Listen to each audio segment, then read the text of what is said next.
Hey everybody, thanks for coming back. Today what we're going to do is project 2. We're going to take project 1, we're going to add functionality to it, adding both conditional statements and arithmetic operators. So this project is going to have decisions in it. If the number of hours reach a certain threshold, they get overtime. If they don't reach this threshold, there's no overtime. So if you don't have the code, just go to GitHub and grab the code for project 1. Here's the code from project 1. And you can see here that we already collected our inputs. So phase 1 is done. Our inputs are done. And then let's now look at the output. What expected output do we want? So I like to declare my variables at the top. And the reason I like to put them up there is because they're easy to find and it helps me stay organized. So I think before we do that, we have to decide on a number. How many hours does a person work in a given week? And then what is considered overtime? Let's do 40 hours. So if they work more than 40 hours, it's considered overtime in a given week. These are the three possibilities we could have: regular hours only, regular hours and overtime hours, or no regular hours and no overtime. And this is the expected output. The application is going to take the total number of hours and put out the desired output, depending upon the number of total hours. And we can see here, we have three possibilities. So we're going to have to write our code to accommodate these three possibilities. So now that we've worked out how the program works and how we want it to work, I think now we need to think about how we can implement this in code. So if you look at the previous videos, we use something called an if statement. And we can use the if statement here to help us determine which of the three outcomes are going to be outputted depending upon what the user inputs for total hours. So the calculation is actually done between inputting and outputting. So you're going to put your code inside of there, your if statements. I'm actually going to show you two ways you can solve this problem with the knowledge that we've gained so far in the other videos. One is a little less code, and the other way, a little more code, but they both accomplish the same thing. So let's get started. So I think the first thing we should do a save as. We'll save this as project 2. And that way we have a copy of what we're going to be doing. Okay, so let's take a look at this again. Our main program right there, that's where we're going to put our code that will perform the calculations. So I'm just going to write a little comment here, and I highly encourage you guys to write comments. If you look at this months later, you won't remember what it is. Or if somebody else looks at it, they won't know what it is. So I'm just going to write in some comments here. Determine the number of regular hours, overtime hours, and this is the section where we are going to do our if statements. So I'm going to create a variable up here in the declared variables section, int underscore regular hours underscore limit. And we talked about a little earlier, 40 hours. So we'll put in 40. Notice it's in capitals. It's in capitals to remind everybody that this is a constant. You can reassign it, you can change it. It's just a visual aid. We're also going to add another variable, int underscore regular underscore hours. We'll set that to 0 to begin with, int underscore OT hours. Whoops. Hours, not the abbreviation, is equal to 0. So these are the variables we're going to use throughout our program, and they're declared. Okay, let's do case 1. And we can make case 1. So in the first case, we're going to consider and check our input to see if there was 0 hours worked. And if there's 0 hours worked, how many regular hours is there? Well, 0. And how many overtime hours would there be? 0.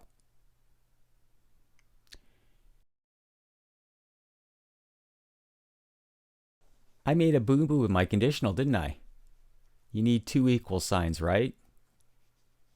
Because 1 equal sign is assignment, 2 equal signs is a test for equivalency. Now, you didn't really have to do this, by the way, in terms of initial values of our variables is 0 and 0 anyways. But it doesn't hurt. Okay. Moving on to case 2. Another if statement. If int underscore HRS underscore week is less than or equal to what? 40. Now you may be tempted to use 40 in here, and it would be correct. But in terms of maintainability, if we declare all our variables in one place, it's a lot easier to find it later. Okay, so let's do the calculation part now. So the int underscore regular hours, we're going to assign it a value. And that value is going to be what? It's just going to be the number of hours you worked in a given week. And let's set the overtime hours.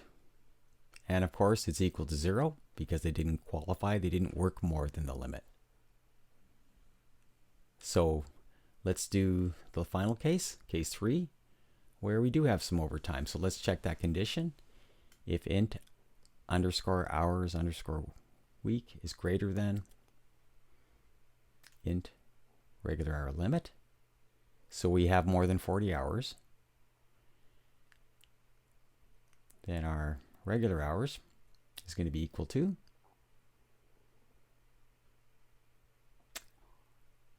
it could just be equal to what? Think about it for a second. It would be equal to the limit, right? And the next thing we have to calculate is the number of OT hours. And that's that going to be equal to?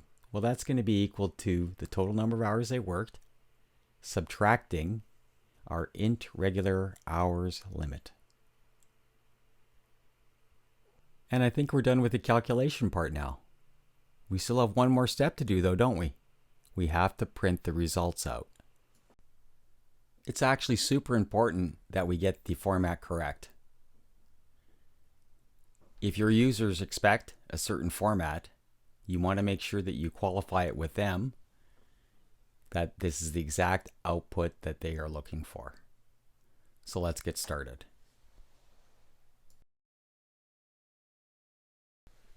Okay, let's start editing this. So we have to change this part to regular rate and hours. We'll do another concatenation and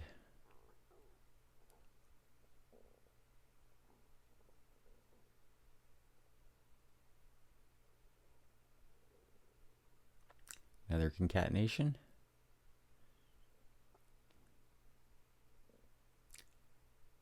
We'll put in here our overtime hours. We got to make sure we do the cast. Remember that. Python doesn't like it when you have concatenation between numbers and strings. So that's why we cast it to a string. And then plus overtime hours. For a total of, and another concatenation, and we want the hours they entered, int hours per week, and we forgot something, didn't we? What do we forget? I am actually going to leave this error in. I'm not going to do the cast right now, but this line's really long.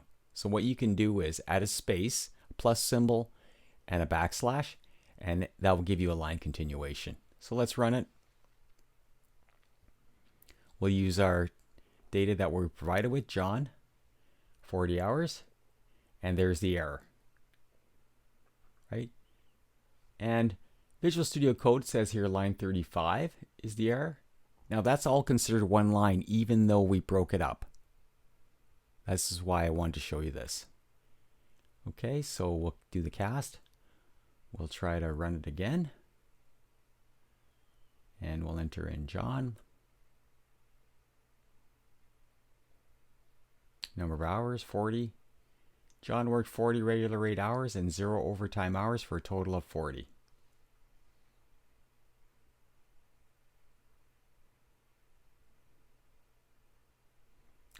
And Bill worked 55 regular rate hours and 15 overtime hours for a total of 55. So, and we forgot to put the hours in, the actual word, so let's put that in.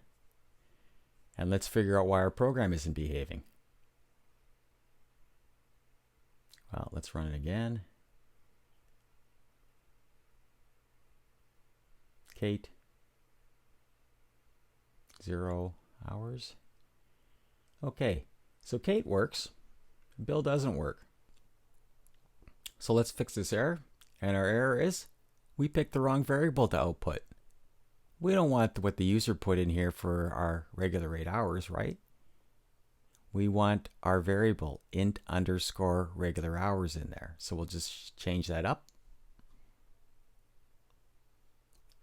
And we'll run this. John, 40 hours, and that's perfect. Okay, Bill, weekly hours, 55. 40 plus 15, total of 55 hours. Great. Next one we'll do is Kate. And she works 0 hours. Perfect. Okay, so a couple takeaways here, guys. Make sure you run your test data and you check the different cases that could arise. And in this case, I definitely want to do 0, 40, greater than 40 as well. Okay, and maybe 39 wouldn't hurt either. It's a good idea to always test your data. Now I know some of you caught something. We have extra code. If you take a look at case 1, 0 hours, that's fine. Then we go to case 2, it gets evaluated.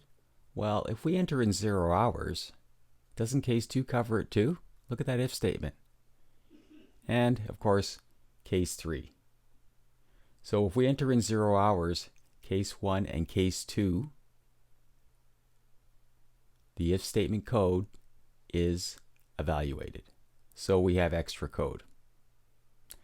So what we can do is let's comment out this case 1 and let's see if there's a difference here in how our program executes. So run it, put in our test data. John 40, that worked great. Run it again for Bill. 55. And let's run it for Kate. And 0 hours. And it runs. So I know we had to take care of all 3 cases, but we really don't need that case 1 because case 2 and case 3 cover the solution. So like I said, we're going to make a second video which will cover some different aspects, hopefully tighten up our code a lot. There's a few things in here that maybe we could have done better, but the program does work. So we'll see you then. Thank you. So that concludes the first way that I thought of implementing our solution. Now for those of you that went and tried it on your own, I bet you did things slightly differently. But we're going to get to the same place, and some of it, ways to do it, may be better than others. And in the next video, I'm going to show you how we can tighten our code up a little bit to write less lines of code, and to arrive at the same solution. So we'll see you in the next video.